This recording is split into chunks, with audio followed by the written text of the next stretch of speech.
It's a pleasure to be here. I'll see if, here we go.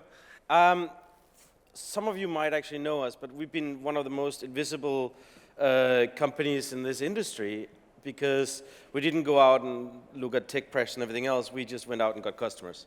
And you'll see that from some of the numbers when I start talking about them. I mean, the brief history is Fantastic Services was started almost by coincidence. I needed to have my carpet cleaned because I needed my deposit back. And that's how simple it was. I, at a party, met my business partner, Anton, and he was actually running something like this and doing a little bit of marketing for a cleaning company. And we got together and saw, hold on, this industry is, there's nobody who's taking it serious. At that stage, I was in lastminute.com, so you understand the ideas of booking and online booking and having availability of rooms or having availability of service in this case. So I thought that was the biggest challenge. So what I came in, I took the step in and started Fantastic Services. Back then we were called something else. And the first thing I saw this was a dirty industry. The competitors were pretty nasty with some of the things they did. Cleaners at that stage would replace the water with replace the chemicals with regular water. All sorts of things would spray Scotchgard, which was just water.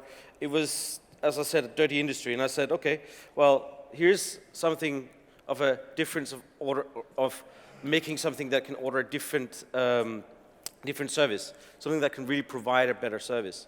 And that was sort of the foundation for what we did.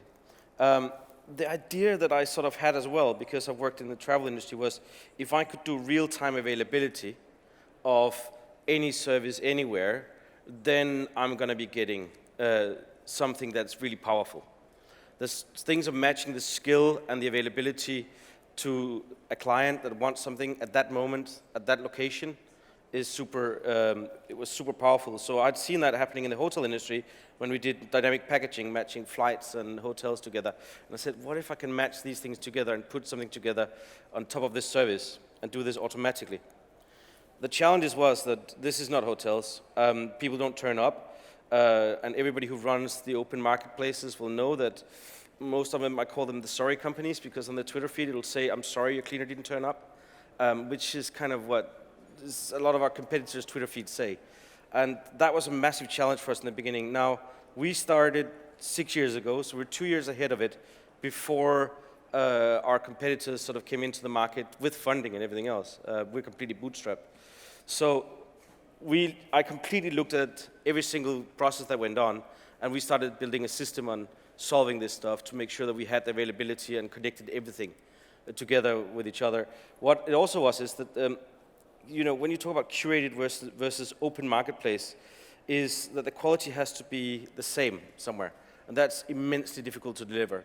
I think everybody who's in the industry, I've spoken to most of our competitors, knows that this is probably the toughest industry you could be in. It's tougher than Uber, where it's from A to B, and there's about 5 things that can go wrong. In this industry, you go into people's home, almost everything can go wrong. Now, that requires a whole different way of thinking of it. And that is why we have been having a better return rate on our customers and delivered a better service, because we sort of created a culture of what is service and made our guys understand this. And that's what we continue to develop as well. And that's where we're moving ahead. So as well, everybody has seen, you know, technology on its own doesn't solve everything yet, you know, and I don't think it ever will. Where we're at now is that we have a consumer app where you can book up to 55 different services and get the price right there. Getting the price right on everything from carpet cleaning into your house on a booking that says this is the right price for this, and then getting a standard price that will work across the market, and also allocating a cleaner at that stage where you're booking it, and the real-time availability is enormously hard. It's not like putting a hotel room in, because they've got X amount of rooms. It's quite simple. You actually don't know how many cleaners you have at all the time. Right now, we have almost 3,500 pros working for us, and a lot will say, well, they've got maybe 10,000 in this stuff. Our pros are, I look at the occupancy rate of it and say, how busy are they? So they have to be 80% busy, which means they stay and they work for us. We have a scheduling system, so it just not only handles, you know, the app bookings and the online bookings, we can also handle it over the calls. And I think that to be a service company, you really need to be able to handle and answering the calls. We've got a pro app that allows them to check in, check out of the job, that allows them to get feedback, handle certain things, handle complaints, text if they're late, and which is part of the customer service platform. But what's next for us? We started with cleaning. Very quickly, we moved on to the professional cleaning, which is carpet cleaning. Then we went on to other things like after builders cleaning and other professional services. We added on top of this, and our customers sort of demanded more and more. And this is something that's grown enormously over the last couple of years.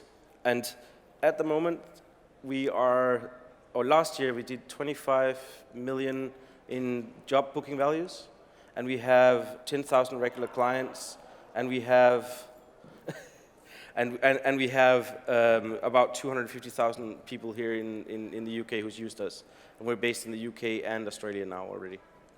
We're looking to go much further than this. I think we're one of the few who's got the technology and the culture right, so we're looking now, as a profitable company, to go further and expand even further into more services and deliver the same kind of standard quality that we stand for, and that's where we are. So, I mean, I'll give you a discount of £20 if you're here in the UK. I know not all of you in here.